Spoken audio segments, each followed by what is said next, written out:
Sir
కొంచెం అలానే ఉండండి sir video sir sir madam video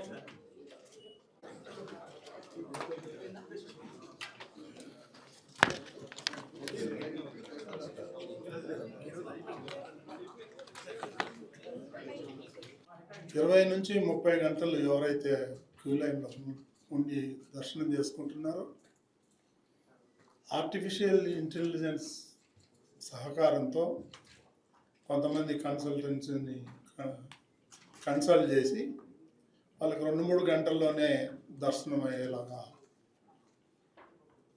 నిర్ణయం తీసుకున్నాం.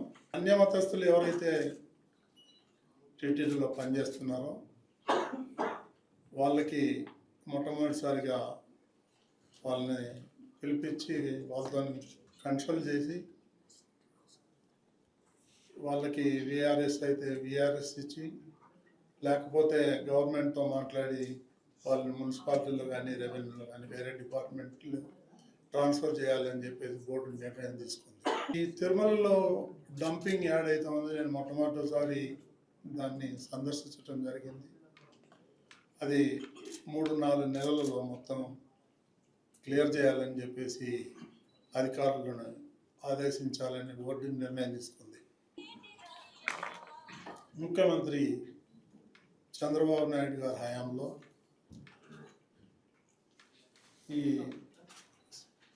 గరుడ వారధి ఏదైతే ఉందో ఆయన స్టార్ట్ చేశారు. దాన్ని గత ప్రభుత్వం పేరు మార్చడం జరిగింది. కాబట్టి దాన్ని మళ్ళీ సేమ్ పేరు గరుడ వారధిగా నియమించాలని, పేరు పెట్టాలని చెప్పేసి నిర్ణయం తీసుకున్నాం. ఈ అలిపిరిలో ఏదైతే 20 ఎకరాలు భూమిలో టూరిజం వాళ్ళకి అలాట్ చేయడం జరిగింది అటవీ శాఖ, అక్కడ గతంలో చంద్రబాబు నాయుడు దేవలోకం అనే ఒక ప్రాజెక్టుని ప్రారంభించాలని ఒక మంచి ఆలోచనతో వారు ప్రారంభిస్తే దాన్ని ఇప్పుడు కొన్ని చేతులు మారి ముంతాజ్ అనే హోటల్ 5 స్టార్ హోటల్ కన్స్ట్రక్షన్ కోసం ప్రయత్నాలు జరిగినాయి. అది కొండకు ఆనుకొనే ఉంది కాబట్టి అది హిందువుల యొక్క మనోభావాలు దెబ్బతింటాయి. దాన్ని మేము సుదీర్ఘంగా చర్చించాం. దాన్ని ఆ ప్రభుత్వం అది భూమి అయితే ఉందో దాన్ని టీటీడీకి హ్యాండ్ ఓవర్ చేయమని చెప్పేసి గవర్నమెంట్కి రిక్వెస్ట్ చేయాలని చెప్పేసి బోర్డు నిర్ణయం తీసుకుంది. తిరుమలలో ఎవరైతే భక్తులు వస్తారో వాళ్ళు దర్శనం చేసుకొని వెళ్ళేటప్పుడు ప్రెస్ మీట్లో రాజకీయాలు మాట్లాడుతున్నారు. అది పూర్తిగా నిషేధించాలని చెప్పేసి నిర్ణయం తీసుకున్నాం. అవసరమైతే కేసులు పెట్టాలని కూడా నిర్ణయం తీసుకున్నాం. ఇకపోతే ఈ స్థానికులు అయితే ఎవరైతే తిరుపతిలో నివాసం ఉంటున్నారో వాళ్ళకి గతంలో నెలకు ఒకసారి ఫస్ట్ ట్యూస్డే వాళ్ళకి దర్శనం కల్పించేవారు. ఈ మధ్యన దాన్ని రద్దు చేశారు. దాన్ని తిరిగి పునరుద్ధరించాలని చెప్పేసి నిర్ణయం తీసుకున్నాం. నెలలో మొదటి మంగళవారం వాళ్ళకి ఈ దర్శన భాగ్యం కల్పించాలని నిర్ణయం తీసుకున్నాం. అదేవిధంగా శ్రీవాణి ట్రస్ట్ ఏదైతే ఉందో ఆ ట్రస్ట్ని రద్దు చేసి దాన్ని మెయిన్ అకౌంట్లోనే, అంటే ఆ శ్రీవాణి అనే స్కీమ్ ఉంటుంది, ఆ పేరు మాత్రం కొన్ని అపోహలు ఉన్నాయి కాబట్టి మెయిన్ అకౌంట్లోనే మెర్జ్ చేద్దాం, దానికి సపరేట్ అకౌంట్ కాకుండా మెయిన్ అకౌంట్లోనే వేయాలని చెప్పి నిపుణుల్ని సంప్రదించి వాళ్ళు ఏ విధమైనటువంటి సలహాలు ఇస్తారో దాన్ని బట్టి నేను నిర్ణయం తీసుకోవడం జరుగుతుంది. అదేవిధంగా ఈ ప్రైవేట్ బ్యాంకుల్లో ఏదైతే డిపాజిట్లు కొన్ని ఉన్నాయో దాన్ని మన ఆడిటర్స్ వాళ్ళతో సంప్రదించి దాన్ని గవర్నమెంట్ బ్యాంకుల్లో వేయాలని చెప్పేసి కూడా నిర్ణయం తీసుకోవడం జరిగింది. నిత్య అన్నదానం ఏదైతే జరుగుతూ ఉందో దాంట్లో ఇంకా క్వాలిటీ మెరుగుపరిచి ఇంకా ఒక ఐటెంని చేర్చాలి భక్తుల కోసం అని చెప్పేసి కూడా నిర్ణయం జరిగింది.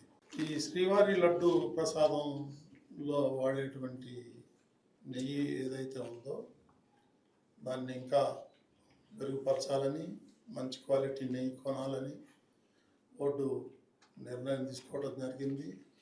దానికి ఒక నిపుణుల కమిటీని ఏర్పాటు చేయాలని కూడా నిర్ణయం తీసుకున్నాం. ఈ అడ్మినిస్ట్రేటివ్ పరమైనటువంటి కొన్ని ఉన్నాయి. ఈ టిటిడిలో పనిచేసినటువంటి ఎంప్లాయీస్ ఎవరైతే ఉన్నారో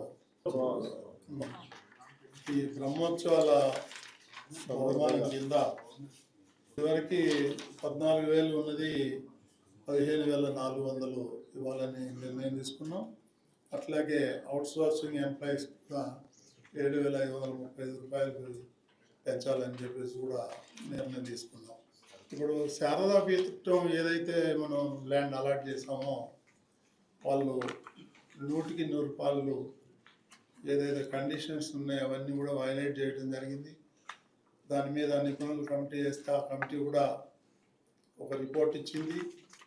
దాని మీద 100% వాళ్ళు వైలేట్ చేశారు.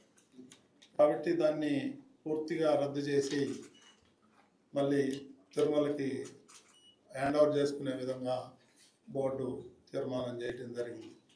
అదేవిధంగా ఈ టూరిజం కింద సుమారు 4,000 టికెట్లు ఇస్తున్నాము ప్రతిరోజు. అది బాగా మిస్యూజ్ అవుతుంది. దాన్ని పూర్తిగా రద్దు చేయాలని చెప్పి నిర్ణయం తీసుకున్నాం. ఇక జరిగిన టూరిజం, ఇది టూరిజం సెంటర్ కాదు, ఇది పిలిగ్రిమ్ సెంటర్. మనకు అవసరం లేదు.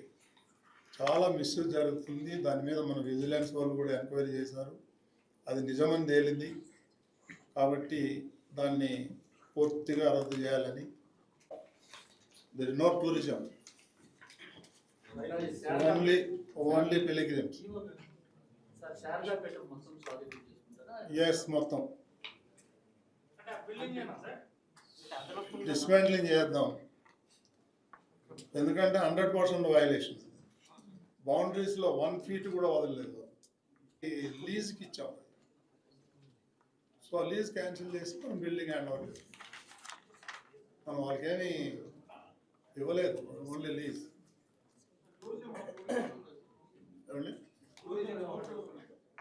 టెంపుల్లో ఏదైతే ఉందో గుళ్ళో, తర్వాత పోర్ట్ వంటశాల ఏదైతే ఉందో దాంట్లో బాగా హెవీ లీకేజెస్ ఉన్నాయి. వర్షాకాలం చాలా ఇబ్బందిగా ఉంది. దాన్ని రిపేర్లు చేయడానికి టీవీఎస్ అనే సంస్థ ముందుకు వచ్చింది. వాళ్ళు ఫ్రీగా చేస్తామని చెప్పి ముందుకు వచ్చారు. వాళ్ళకి అది ఇవ్వటం జరిగింది. అన్నదానం కాంప్లెక్స్లో మొత్తం అన్నదానం ట్రస్ట్ కింద ఉన్న అన్నదానం మనం ఏదైతే చేస్తున్నామో రోజుకి 2,30,000 మందికి, అంటే 30,000 పోర్షన్స్ మనం ఇస్తున్నాము, సర్వీస్ చేస్తున్నాము. ఈ అన్నదానం కాంప్లెక్స్ని మోడర్నైజ్ చేయాలి. వచ్చే 25 సంవత్సరాల వరకు ప్రజలకి, భక్తులకి ఇబ్బంది ఉండకూడదు.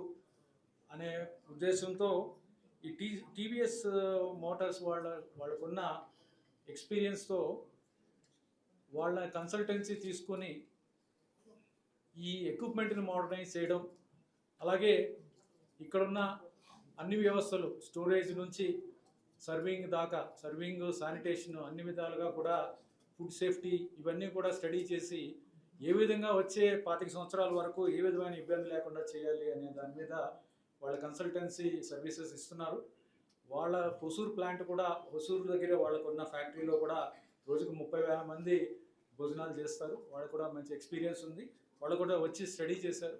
వాళ్ళని ఎంగేజ్ చేసుకోవడానికి కన్సల్టెన్సీ కోసం బోర్డు అప్రూవల్ ఇవ్వడం జరిగింది. అదొకటి తీసుకోవడం జరిగింది, నిర్ణయం తీసుకోవడం జరిగింది. కన్సల్టెన్సీ అయిన తర్వాత ఆ ఎక్విప్మెంట్ ఏం కావాలి, ఎడిషనల్గా ఏం కావాలి, ఏమి మోడర్నైజ్ చేయాలి, ఏమేమి కన్స్ట్రక్షన్స్ చేయాలి, ఇవన్నీ కూడా నిర్ణయించడం జరుగుతుంది. ఇందాక ఈ ఆర్టిఫిషియల్ ఇంటెలిజెన్స్ యూజ్ చేసి ఎలా చేస్తారనేది అడిగారు. ఇప్పుడు మనకున్న సమస్య ఏంటంటే ఎస్సీడీ టికెట్స్ ఎలాగ ఇస్తున్నాం, ఎస్ఎస్డి టికెట్స్ ఇస్తున్నాం, స్లాటెడ్ దర్శనం, ఎస్సీడీలో కూడా టైం అది చెప్తాము. బట్ మనకి ముఖ్యంగా సర్వదర్శనం వాళ్ళు ఎక్కువ టైము వెయిట్ చేయాల్సి వస్తుంది. ఒక్కొక్కసారి 30 గంటలు కూడా అయిపోతుంది. ఈ టైంని ఎలా రెడ్యూస్ చేయొచ్చు, ఏ విధంగా ఎస్ఎస్డి టోకెన్స్ పెంచవచ్చు, SSD tokens beyond a point పెంచితే ఈ ఎస్డి మనకి కొద్దిగా ఇబ్బంది అవుతుంది, ఎందుకంటే ఎస్డి లైన్ ఎప్పుడు ఉంటుంది.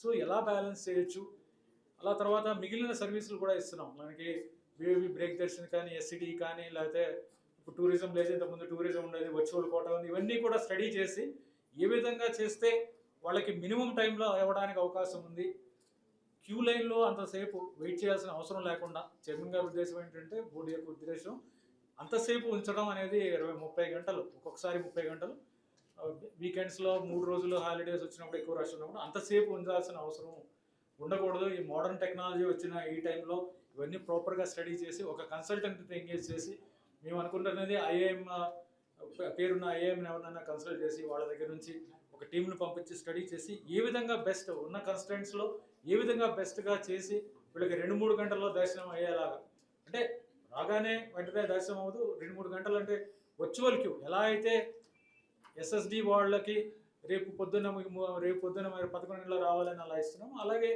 ఏ విధంగా అందరికీ కూడా అలా ఇచ్చి ఈ ఫిజికల్ క్యూలో అంతసేపు ఉండాల్సిన అవసరం ఉండకూడదు అనేది బోర్డు యొక్క ఉద్దేశం. దాని ప్రకారం ఈ ఆర్టిఫిషియల్ ఇంటెలిజెన్స్ కానీ, లేకపోతే మోడర్న్ టెక్నాలజీని యూజ్ చేసి స్టడీ చేసి చేయడం అనేది ఉద్దేశం. అది టెక్నాలజీ ఎక్స్పర్ట్స్ చెప్పాలి. ఈ క్యూ లైన్ మేనేజ్మెంట్ మీద ఆపరేషన్స్ ఇవన్నీ మేనేజ్మెంట్ ఐఏఎంస్ ఇవన్నీ స్టడీ చేస్తూ ఉంటారు. ఇది కాంప్లెక్స్ ప్రాబ్లం, చాలా కాంప్లెక్స్ ప్రాబ్లం. ఆర్టిఫిషియల్ ఇంటెలిజెన్స్ అనేది ఎందుకు చెప్తున్నాం అంటే, ఇది మన బుర్రకి అందని సమస్య, అంటే చాలా డైమెన్షన్స్ ఉంటాయి. ఆ డైమెన్షన్స్ ఆలోచించాలి కాబట్టి ఆర్టిఫిషియల్ ఇంటెలిజెన్స్ అనేది